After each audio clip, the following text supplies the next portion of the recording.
नाज़रीन हिंगोर जा वेझो ॻोठ भीलार वॾा जे रहवासियुनि बासर वॾेरे ऐं राणीपुर पुलिस जे ज़ुल्मनि ख़िलाफ़ प्रेस क्लब आॾो एहतजाजी मुज़ाहिरो कयो।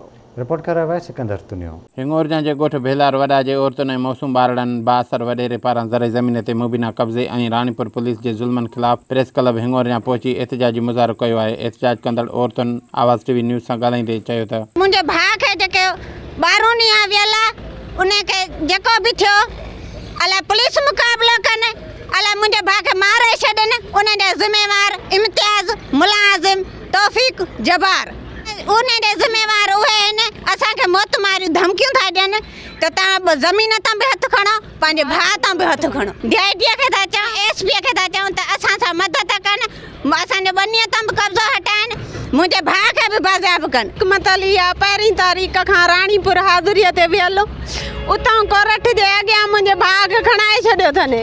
उन सां पुलिस राणीपुर वारी ॿधल आहे पाण में हो पैसे वारा आहिनि असां ग़रीब आहियूं असां मज़दूर आहियूं उन जे लाइ मुंहिंजे भाउ खे खणाए छॾियो अथनि। हाणे मुंहिंजी पुलिस का बि नथी ॿुधे। ॿारूं ॾींहं आहे त मुंहिंजे भाउ जी का जाचा पुछा कान्हे नहीं मूंखां तोखां ख़बर थी पए त तुंहिंजो भाउ किथे आहे। मूंसां इंसाफ़ थिए मुंहिंजो हक़ थिए बनी बि असांजी हक़ बि असांजा ज़ुल्म बि असांजा। मुंहिंजे भाउ जी हिन महिल काई बि माना पतो खुरो न आहे जो माना अलाए मारे छॾियो सॼे जब्बार अलाए माना गुम करे छॾियईं अलाए किथां ज़ाहिर करे पुलिस मुक़ाबिलो ॾियाराए हिन महिल उजड़ी त असांजो घर वियो आहे असां काॾे वञूं असां सां केर बि मदद नथो करे।